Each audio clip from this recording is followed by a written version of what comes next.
नमस्कार. आज आपण पाहणार आहोत शुक्रवारची संपूर्ण नित्यसेवा. ही नित्यसेवा श्रद्धेने आणि नियमित केल्यास घरात सुख, समृद्धी आणि सकारात्मक ऊर्जा वाढते. चला तर मग भक्तिभावाने नित्यसेवा सुरू करूया. 1. श्री पर्जन्य सूक्त 1 वेळ. श्री विष्णू सूक्त 1 वेळ. श्री मधुमती मंत्र 16 वेळा. ओम ह्रीं मधुमती स्थावर जंगमकार्षिणी ठः ठः स्वाहा. हा मंत्र जीवनात गोडवा आणि आकर्षण वाढवण्यासाठी जपला जातो. 4.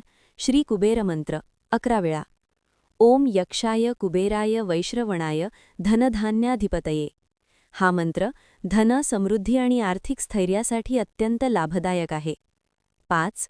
श्री विवाहासाठी मंत्र 16 वेळा. ओम दुम दुर्गे मम विवाहम सत्वरम कुरु कुरु स्वाहा. विवाहयोग लवकर जुळण्यासाठी हा मंत्र जपला जातो. 6. श्री धन्वंतरी मंत्र 11 वेळा. ओम नमो भगवते वासुदेवाय धन्वंतरये अमृतकलश हस्ताय सर्वामय विनाशाय त्रैलोक्यनाथाय श्री महाविष्णवे स्वाहा. हा मंत्र आरोग्य, रोगनाश आणि आयुष्यवृद्धीसाठी उपयोगी आहे. 7. श्री संतान गोपाल मंत्र 11 वेळा. देवकी सुत गोविंद वासुदेव जगतपते देहि मे तनयम कृष्ण त्वामहम शरणम गतः. संतानप्राप्ती आणि बालकल्याणासाठी हा मंत्र जपला जातो. 8. श्री अन्नपूर्णा मंत्र 16 वेळा. ओम ह्रीं क्लीं नमो भगवती अन्नपूर्णे मम अभिलषितम अन्नम देहि देहि स्वाहा.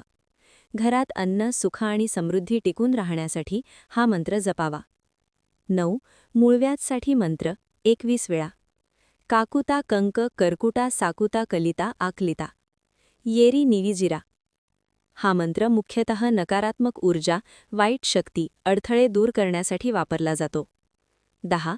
कॅन्सरचा मंत्र 11 वेळा. ओम ऐं हम ह्रीं हुम हुम फट स्वाहा महारुद्राय नमः. हा मंत्र आपल्याला आतून मजबूत, सुरक्षित आणि शांत बनवण्यासाठी जपला जातो. 11. श्री कालभैरवाष्टक 1 वेळ. 12. स्वामी समर्थ जप 1 माळ. ओम श्री स्वामी समर्थ. ही होती शुक्रवारची संपूर्ण नित्यसेवा. ही नित्यसेवा श्रद्धेने आणि मनापासून केल्यास तुमच्या जीवनात सकारात्मक बदल नक्कीच जाणवतील. स्वामींची कृपा तुमच्यावर सदैव राहो. नमस्कार. जर हा व्हिडिओ तुम्हाला आवडला असेल तर लाईक, शेअर आणि सबस्क्राईब नक्की करा. तुमचा एक सपोर्ट आम्हाला अजून चांगले व्हिडिओ बनवण्याची प्रेरणा देतो. आणि पुढील भागात आपण पाहणार आहोत शनिवारची नित्यसेवा. तो व्हिडिओ नक्की पहा. श्री स्वामी समर्थ.